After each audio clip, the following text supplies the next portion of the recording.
everyone, it's Jeff from Adventure Wagon. In this video, we're going to be going over the conversion from our previous fuse block location to our new updated fuse block location, which makes way for the GOAT wheel well storage lockers and our new base 12-volt electrical system.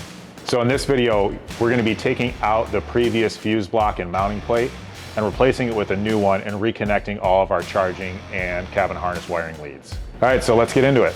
So the tools that you're going to need for this job are a Phillips head screwdriver, a ratchet wrench with a 13 millimeter, 10 millimeter, and 7 millimeter socket, a 4 millimeter Allen wrench, and a 2.5 millimeter Allen wrench.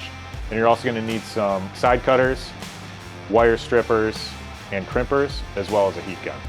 So to get started, we're just going to remove the old fuse block mounting plate, which uses 3 self-tapping screws, and then the plate comes right off the wall. And on the back side, your fuse block plate might look slightly different from this one, depending on what electrical setup you had in your van. Some came with a single negative grounding post for the heavier gauge 6-gauge wires.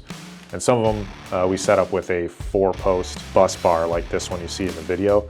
The point is we're removing all the connections to those positive and negative connection points that are coming out of the wall. And then we're also going to be removing every single one of the 12 and 14 gauge leads that are going into the fuse block itself, so that what's left is just the individual leads coming from the cabin wiring harness. If you have any extra supplementary wires, like a 12-volt regulator in this case, just make sure you get those out of there as well. At this point, your plate should look something like this coming off the wall. And now we're going to mount our new fuse block mounting plate. We're going to use the curved edge in the top right corner, and we're going to attach it with our self-tapping screws around the perimeter. Now we're going to set ourselves up for the various wiring bundles coming out of the cabin wiring harness. The ones that have blue and white protective loom that are coming in from the back side, those wires are going to come through the center of the fuse block mounting plate and be routed upward to attach to the bottom edge of the fuse block itself. The black and orange wires are going to come in from the top right corner over top of the fuse block plate. They'll be routed down to attach to the top edge of the fuse block itself. Now we can go straight into mounting the fuse block itself using the 4 PEM studs on the fuse block mounting plate that line up with the mounting points on the fuse block.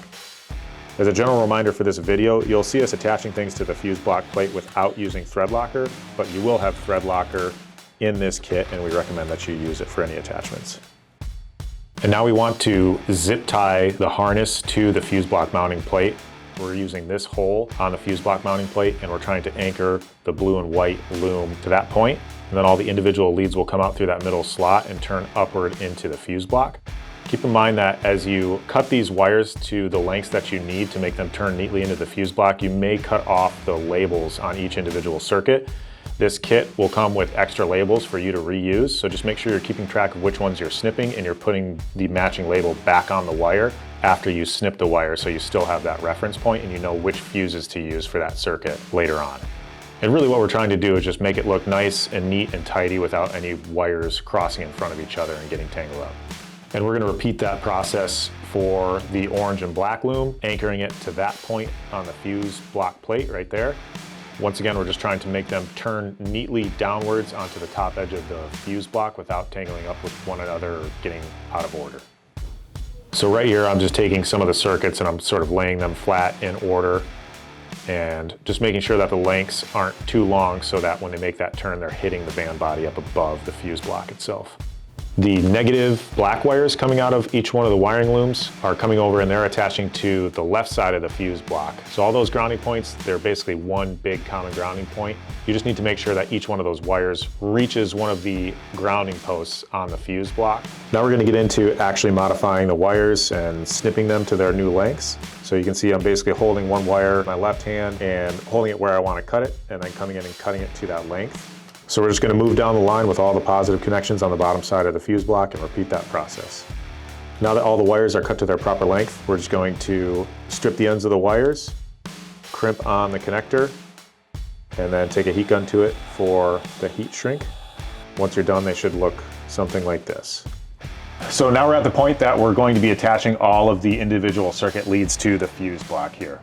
And once again, just keep in mind which labels you put on the circuits, because you're going to need to know those when you reinsert your fuses.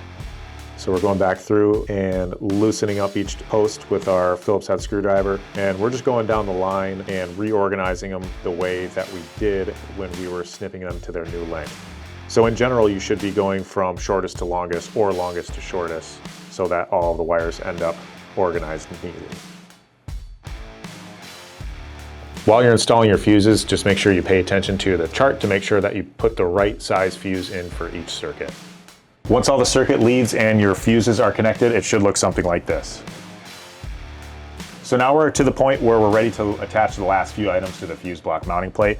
We're going to be working with some of this heavier gauge cable and our negative bus bar and our positive post here. So we want to get these heavier gauge cables placed in the right spot so we're not really fighting against them. So for example, this positive post is going to live right here, these two mounting holes on the fuse block plate.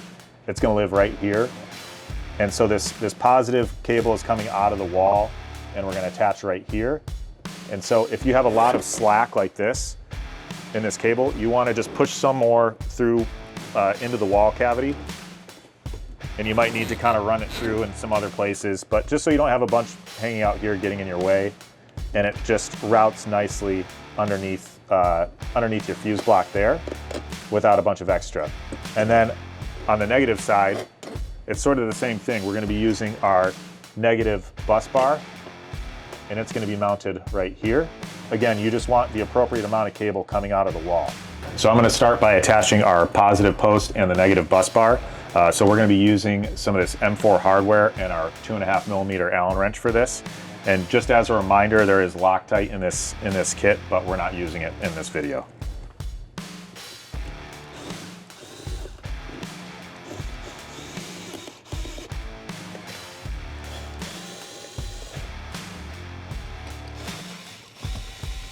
So we're going to secure those two cables so they don't move around too much.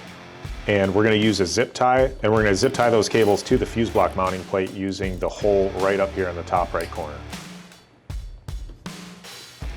And now that everything's in place, we're ready to move forward with our final connections. This short negative cable is going from the top post on the negative bus bar to the negative post on the fuse block. And now we're taking the negative grounding cable coming out of the van wall and we're attaching it to the second post from the top on the negative bus bar.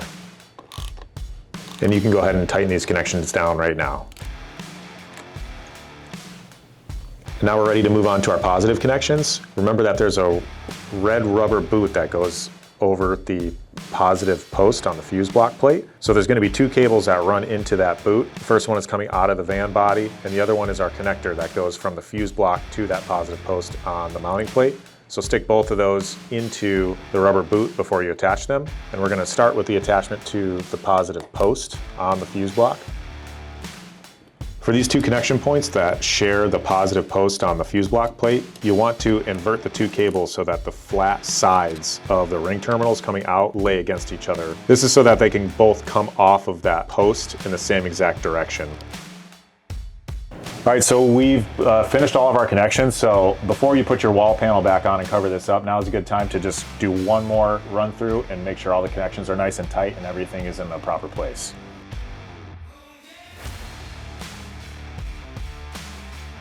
So that's it for this installation video.